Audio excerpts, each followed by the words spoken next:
नमस्कार, मैं कुलदीप सिंह, न्यूज़ का अड्डा पर आपका स्वागत है। आज बात करते हैं सुप्रीम कोर्ट सेंट्रल विस्टा के मामले में। दरअसल आज सुप्रीम कोर्ट ने नए संसद भवन के निर्माण के लिए चल रहे केस में सेंट्रल विस्टा के मामले में अपना फैसला सुना दिया है, जो कि केंद्र सरकार के पक्ष में फैसला सुनाया गया है। कोर्ट ने केंद्र सरकार को सेंट्रल विस्टा के विकास के लिए अपनी मंजूरी दे दी है। इसी के साथ देश में नए संसद भवन के विकास के निर्माण का मार्ग जो है प्रशस्त हो गया है, उसका रास्ता साफ हो गया है। कोर्ट ने अपने आदेश में कहा कि सरकार सेंट्रल विस्टा प्रोजेक्ट का विकास कर सकती है, लेकिन वहाँ पे फ़िलहाल किसी भी प्रकार का तोड़फोड़ न किया जाए। और इस सेंट्रल विस्टा का जो इस परियोजना का जो क्षेत्र होगा, जो उसका एरिया होगा, वहाँ पे एक स्मॉग टावर लगाया जाए, ताकि इस बात को मॉनिटर किया जाए कि उस क्षेत्र में पोल्यूशन का लेवल क्या है। हम सब जानते हैं कि देश की राजधानी दिल्ली दुनिया के पाँचवें सबसे अधिक पोल्यूटेड सिटी में से एक है। ऐसे में पोल्यूशन सबसे बड़ी चिंता होती है, इसीलिए सर्वोच्च न्यायालय ने स्मॉग टावर लगाने के लिए सरकार को कहा है।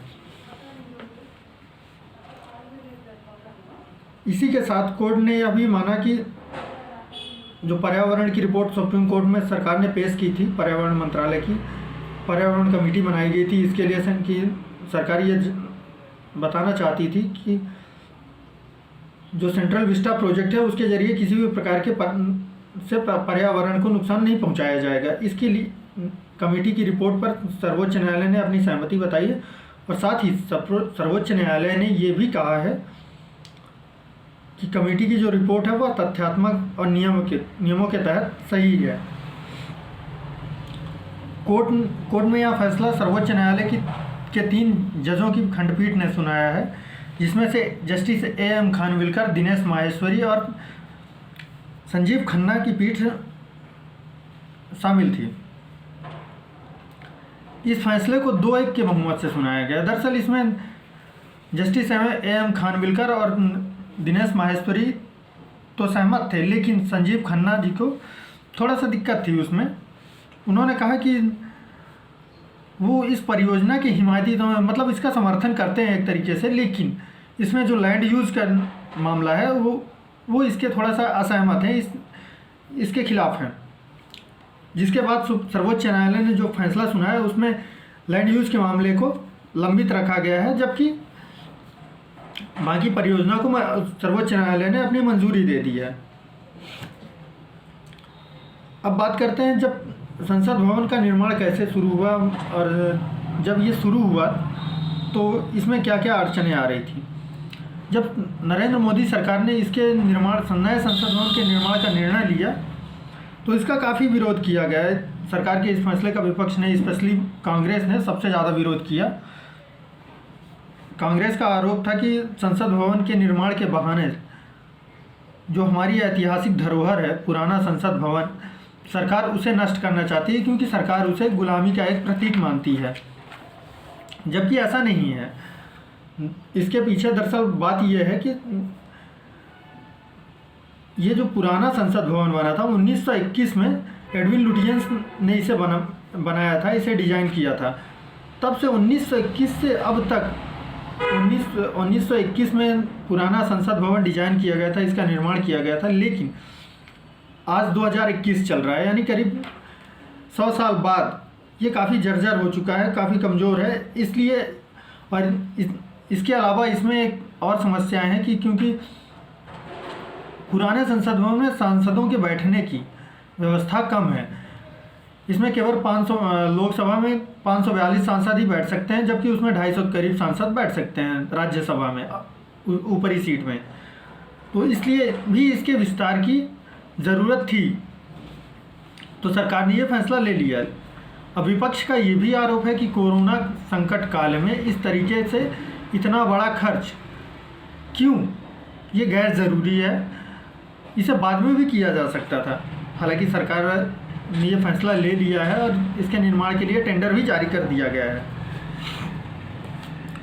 बहरहाल कोर्ट ने अपने अपना फैसला इसको लेकर जब सुनाया था, शिलान्यास को लेकर, वो 7 दिसंबर को सुनाया था। उससे पहले जो है इसके लिए काफ़ी ज़्यादा अड़चनें आई। लोगों ने, मतलब कई संस्थाओं ने पिटीशन दायर की कि सरकार ये आश्वस्त करे कि इस परियोजना के जरिए जब वो नए संसद भवन का निर्माण करेगी तो पुराने संसद भवन को जरा सी भी क्षति नहीं पहुंचाई जाएगी, उसको तोड़ा फोड़ा नहीं जाएगा। सरकार ने, सर्वोच्च न्यायालय ने बीते 7 दिसंबर को इस मामले में अपना फैसला सुना दिया। सर्वोच्च न्यायालय ने कहा था कि हमें शिलान्यास से, यानी कि इसकी आधारशिला रखने से कोई आपत्ति नहीं है, लेकिन इसमें जब तक फाइनल डिसीजन हमारा नहीं आ जाता है, एससी का फाइनल डिसीजन नहीं आ जाता, तब तक सरकार यहाँ पर कोई भी बदलाव, किसी भी प्रकार की छेड़छाड़, पेड़ों की कटाई और किसी भी प्रकार का तोड़ फोड़ नहीं कर सकती है। बहरहाल सब शांत रहा उस वक्त तक। लेकिन 10 दिसंबर को सुप्रीम कोर्ट का शिलान्यास के लिए सुप्रीम कोर्ट की छूट मिलते ही प्रधानमंत्री नरेंद्र मोदी ने 10 दिसंबर को इसकी विधि विधान से, एक जो हमारी संत सनातन परंपरा है उसके तहत पूजा अर्चना करके बाकायदा इसकी आधारशिला रखी गई। उसका भी काफ़ी विरोध किया गया। ये कहा गया कि भाई केवल एक धर्म को प्रोजेक्ट किया जा रहा है, बाकी धर्मों को नेगलेक्ट करने की कोशिश सरकार ने की। बहरहाल उसके बाद ये शिलान्यास तो हो गया, लेकिन मामला ठंडा पड़ गया क्योंकि सुप्रीम कोर्ट में मामला लंबित था। केस लंबित होने की वजह से याचिकाएं लंबित थी, तो जिस बारे में आज सुप्रीम कोर्ट ने अपना फाइनल फैसला सुना दिया कि अब सरकार सेंट्रल विस्टा प्रोजेक्ट को बना सकती है। केवल उसे अब जो है धरोहर संरक्षण कमेटी की मंजूरी लेनी बाकी है, जो कि सरकार के लिए कोई बड़ी बात नहीं है क्योंकि कमेटी तो उन्हीं की होती है। वो कभी भी बोल देंगे साइन हो जाएगा उसमें। साथ ही बता दें कि इस बारे में एक चीज़ और कही जा रही थी। सेंट्रल विस्टा प्रोजेक्ट का जो निर्माण सरकार कर रही है, इस बारे में ये विपक्ष का ये आरोप था कि इसमें फालतू में खर्च किया जा रहा है, जबकि कोरोना से पूरा देश त्रस्त है।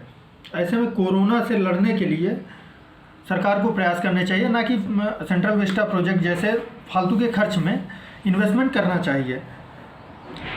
इस बात को लेकर भी सर्वोच्च न्यायालय में सुनवाई हुई, जिसपे सर्वोच्च न्यायालय ने अपना फैसला सुनाया है। लेकिन सरकार की तरफ से जो तथ्य दिए गए और जो तर्क दिए गए, तो अपने तर्कों में सरकार ने कहा कि जो सेंट्रल विस्टा प्रोजेक्ट में 20,000 करोड़ रुपए की लागत आ रही है, जो निवेश हो रहा है इसमें, उससे फालतू में खर्च नहीं किया जा रहा है। इससे पैसे की बर्बादी नहीं होगी बल्कि पैसे की बचत होगी। क्योंकि अभी जो सेंट्रल विस्टा प्रोजेक्ट है, तो जो मंत्रियों के बंगले हैं, मंत्रालय है, सब अलग अलग जगहों पे हैं, अलग अलग डिस्टेंस पे हैं, काफ़ी दूरी पर आना जाना होता है। इसके अलावा उनके खर्चे अलग अलग हैं। तो जो टोटल जो एक्सपेंडिचर आता है, तो वो साल भर का करीब 1,000 करोड़ आता है। तो सरकार ने का कहना है कि इससे हर साल केंद्र सरकार के 1,000 करोड़ रुपए बचेंगे, क्योंकि जब सेंट्रल विस्टा प्रोजेक्ट बनेगा तो उसमें सभी मंत्रियों के मंत्रालय, उनके आवास सब आसपास ही होंगे। पेट्रोल, डीजल और भी लाइट बिल, इधर उधर बहुत सारी चीज़ें बचेंगी। तो इससे सरकार का काफ़ी पैसा बचेगा। तो जो टोटल एक्सपेंडिचर है वो करीब 1,000 करोड़ सरकार का बचेगा। तो ये चीज़ सरकार ने जो है सर्वोच्च न्यायालय को ये समझाने की कोशिश की कि ये जो हम 20,000 करोड़ लगा रहे हैं ना, ये 20,000 करोड़ अभी तो ठीक है, 20,000 करोड़ आपको दिख रहे हैं, लेकिन इससे हर साल 1,000 करोड़ की बचत होगी। यानी कि 20 साल में 20,000 वसूल हो जाएगा। 20 साल में 20,000 करोड़ की वसूली हो जाएगी। अब बात करते हैं नए संसद भवन का निर्माण कैसे होगा। इसके लिए सरकार ने टेंडर निकाला था, जिसमें कई सारी कंपनियों ने पार्टिसिपेट किया, सबने बोली लगाई, लेकिन जो फाइनल टेंडर मिला वो टाटा को मिला। टाटा ग्रुप इसका निर्माण करेगी। इसके निर्माण में जो है 861 करोड़ यानी करीब 850 करोड़ रुपए का खर्च आएगा।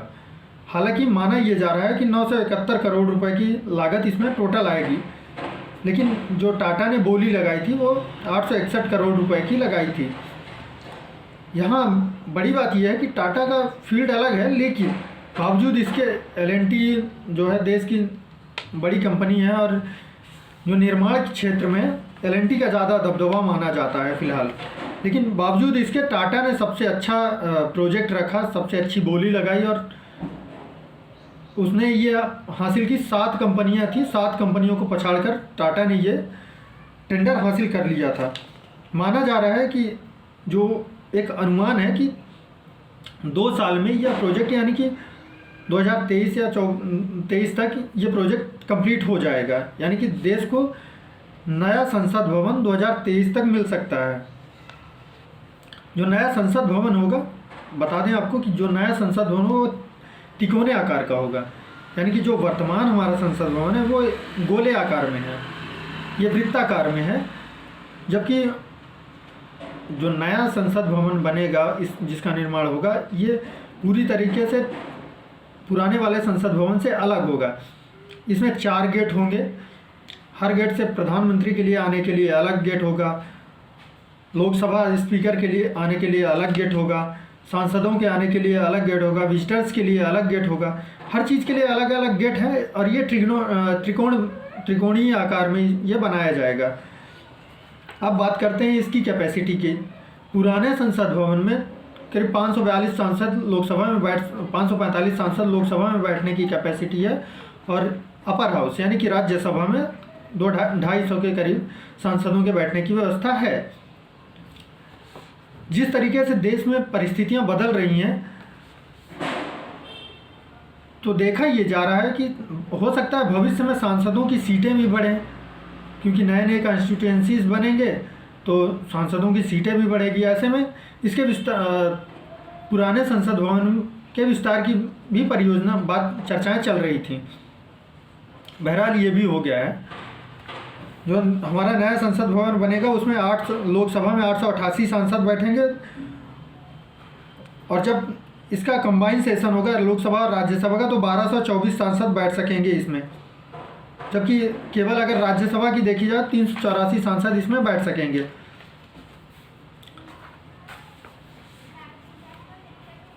अब बात करते हैं थोड़ा सा पुराने संसद भवन के बारे में। आपको बता देते हैं कि पुराने संसद भवन का निर्माण जो है वर्ष 1921 में किया गया था। इसको एडविन लुटियन और हर्बर्ट बेकर ने डिजाइन किया था। ये दोनों आर्किटेक्चर ने मिलकर नए संसद भवन का निर्माण किया था। इसके साथ ही इन्होंने देश की राजधानी दिल्ली का भी जो डिज़ाइन है इसकी मैपिंग इन्होंने ही की थी। जो पुराना संसद भवन है वो पुर्तगाली शैली में बना है और इसमें पुर्तगाली सभ्यताओं का एक तरीके से पूरा बेजोड़ नमूना देखने को मिलता है। ये उसकी स्थापत्य कला का उदाहरण देता है। बहरहाल आज के लिए इतना ही। अगर आपको हमारा वीडियो अच्छा लगा हो तो वीडियो को सब्सक्राइब करें, लाइक करें, शेयर करें, कमेंट करें। इसके साथ ही बेल आइकन्स भी दबा दें ताकि आपको हमारा वीडियो मिलता रहे। धन्यवाद।